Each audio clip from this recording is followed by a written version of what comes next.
जय अंबेडकर साथियों। अभी जो करंट इशू चल रहा है वो बाबा साहेब डॉक्टर भीमराव अंबेडकर के अपमान का चल रहा है। और इस संघर्ष में जो दिखाई दे रहा है पूरे देश में, चारों ओर बाबा साहब को मानने वाले, प्यार करने वाले तमाम लोग सड़कों पर हैं। पूरे देश में इस समय एक ही मांग चल रही है कि श्री अमित शाह जी अपने बयान को वापस लें।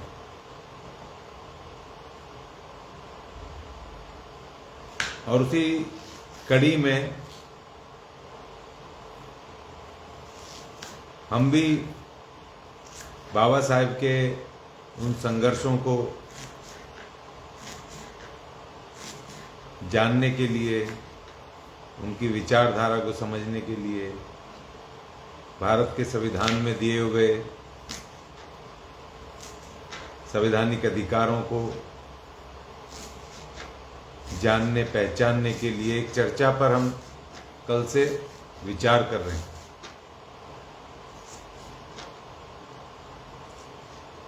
कभी कभी मैं सोचता हूं, बहुत बार अक्सर सोचता हूं कि बाबा साहेब ने अमेरिका में पढ़ाई की, उन्होंने इंग्लैंड में पढ़ाई की, जर्मनी भी गए वो संस्कृत सीखने, वहां पर भी पढ़ाई की और इतनी सारी डिग्रियां हासिल की। और डिग्रियां लेकर के बाबा साहेब ने एक तो नौकरी नहीं की। उन्होंने कहा ये जो डिग्रियां हैं, सब मैंने जो ज्ञान हासिल किया है, ये सब मैं अपने समाज के अधिकारों की लड़ाई के लिए करूंगा, उनकी आज़ादी के लिए उनको इस्तेमाल करूंगा, अपने ज्ञान को, अपनी शक्ति को। और मुझे इस बात का जानकारी है कि जब बाबा साहेब ने, जब इंग्लैंड में उन्होंने अपनी अर्थशास्त्र की पीएचडी की जब थीसिस लिखी थी, जिसको नाम दिया था प्रॉब्लम ऑफ रूपी, तो उससे 150 देशों में शासन करने वाले अंग्रेजों की जड़ें हिल गई थी। 150 देशों में शासन करने वाले अंग्रेज, उनको बाबा साहब ने उनको चुनौती दे दी कि जो तुम्हारी अर्थव्यवस्था है वो अर्थव्यवस्था ही बिल्कुल बेकार है। अंग्रेज पूरी तरह से हिल गए बाबा साहब के उस दस्तावेज को लेकर के। और उन्होंने फिर बाबा साहब को ऑफर भी किया कि आप यहीं पर आप पढ़ाएं, आप कहाँ भारत वापस जा रहे हैं, इंडिया वापस जा रहे हैं, आप ना जाएं, आपको यहीं प्रोफेसर के रूप में नियुक्ति कर देते हैं और आपने बाल बच्चों को यहीं पे ले आओ। अगर बाबा साहब ने एक सेकंड को भी अगर उनके दिमाग में आ गया होता कि मैं क्यों भारत जाऊं गालियां खाने, अपमान सहने, और वो वहीं पे उन्होंने उस ऑफर को एक्सेप्ट कर लिया होता और अपने बाल बच्चे वहां बुला लिए होते इंग्लैंड, तो आज हमारी क्या दुर्गति होती, क्या हालात होते। क्योंकि तमाम लोग अपने बाल बच्चों में लगे हुए हैं, बस उसी चक्कर में लगे हुए, अपनी नौकरी, डिग्रियां ली, नौकरी कर रहे हैं, बाल बच्चे पाल रहे हैं। अगर बाबा साहब के दिमाग में भी सिर्फ अपने परिवार तक वो सीमित रहता मामला, तो आज जो लोग इस बात को, बाबा साहब की उन कुर्बानियों को, संघर्ष को दरकिनार करते हैं, तो उनको इस बात का तब पता चलता कि बाबा साहेब ने कितनी कुर्बानियों के बाद जो हमें अधिकार दिए हैं वो अधिकार कितने वैल्यूएबल हैं, और उन्हीं अधिकारों की वजह से हम आज आज़ादी की हवा में सांस ले रहे हैं। आज हम भारत के नागरिक कहलाते हैं। आज हमें तमाम कानूनी, बुनियादी और मानवीय अधिकार हमें हासिल है। हमें मानव मानने का भी जो अधिकार है भारत के संविधान में बाबा साहब ने दिया। नहीं तो उससे पहले भी मनुष्य होने तक की, मानव होने तक की हमारे पास कोई मान्यता नहीं थी। हमें इंसान भी नहीं माना जाता था, समझा जाता था। तो बाबा साहब की जिन कुर्बानियों को, संघर्षों को लोग दरकिनार करते हैं, बाबा साहब ने हमें आर्टिकल 25 में कहा कि भैया हर नागरिक स्वतंत्र है किसी भगवान को मानने के लिए, धर्म को मानने के लिए, किसी भी उसको मानने के लिए, धर्म का प्रचार करने के लिए। तो बाबा साहब ने तो स्वयं ही अधिकार दिया। वो अलग बात है, आध्यात्मिकता हमारा अधिकार है हर व्यक्ति का। पूजा पद्धति, किस धर्म को मानना है, किस भगवान को मानना है, किस स्वरूप को मानना है। लेकिन उसके चक्कर में अगर हम बाबा साहब की कुर्बानियों को भूल जाएं, उनके द्वारा दिए गए उन अधिकारों को भूल जाएं, जिनकी वजह से आज हम सारे आनंद ले रहे हैं। हमें पढ़ने का अधिकार मिला, हमें इंसान होने का अधिकार मिला, हमें तमाम तरह के अधिकार मिले।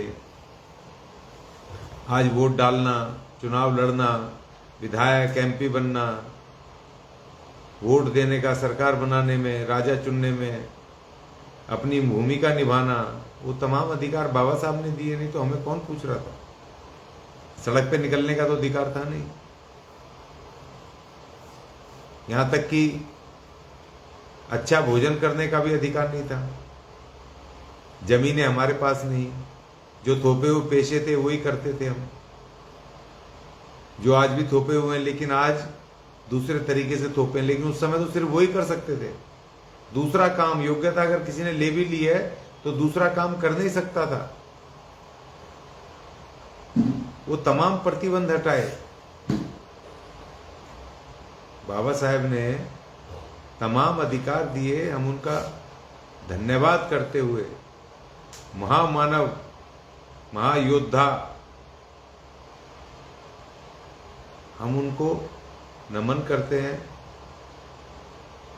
और जो लोग, आप धर्म मानो भाई, भगवान मानो, कुछ भी मानो, किसी देवी देवता को मानो, उसमें कोई ऐतराज नहीं है।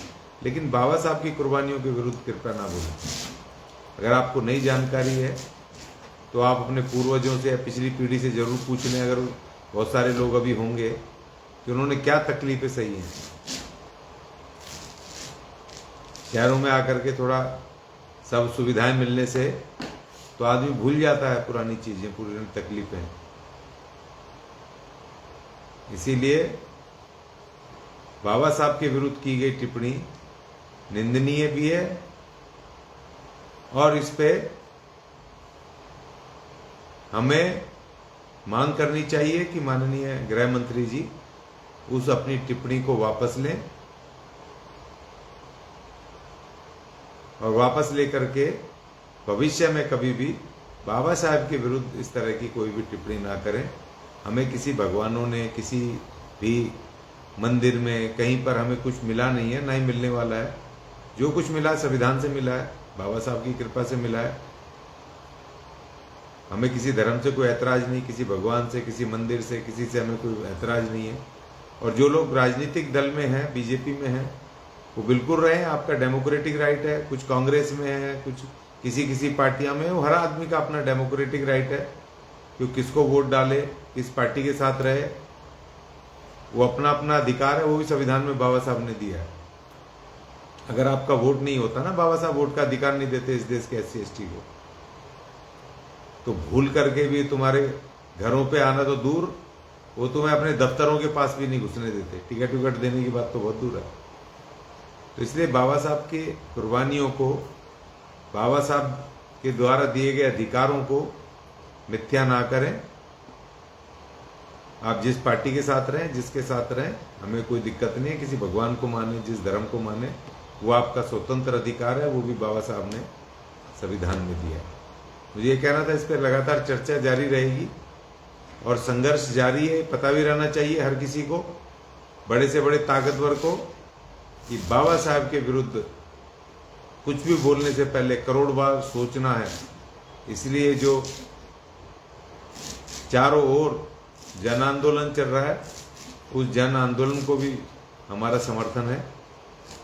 लेकिन उन पॉलिटिकल पार्टियों से भी सावधान रहना है कि जो बाबा साहब के नाम पर राजनीति कर रही हैं और इस मुद्दे को उठाने की जोर शोर से उठा रही हैं, लेकिन वो भी उतने ही गुनहगार हैं और उससे ज़्यादा गुनहगार हैं, अमित शाह जी से ज़्यादा गुनहगार हैं, क्योंकि उन्होंने तो संविधान को तोड़ मोड़ के SC/ST के अधिकारों को ख़त्म किया है, रिजर्वेशन को ख़त्म किया है, शिक्षा को ख़त्म किया है, उनकी रोजगार को ख़त्म किया है। तो इसलिए वो भी खुश ना हो, उस मुद्दे को तो उठा रहे हैं, लेकिन पहले वो अपने गिरेबान में झांक लें कि आपने भी बाबा साहब के संविधान के साथ और बाबा साहब के साथ जो किया है वो पहले तुम्हें प्रायश्चित करना चाहिए, उसके बाद ये घड़ियाली आंसू आपको बहाने चाहिए। आगे भी लगातार चर्चा जारी रहेगी। जय अम्बेडकर, जय संविधान, जय भारत।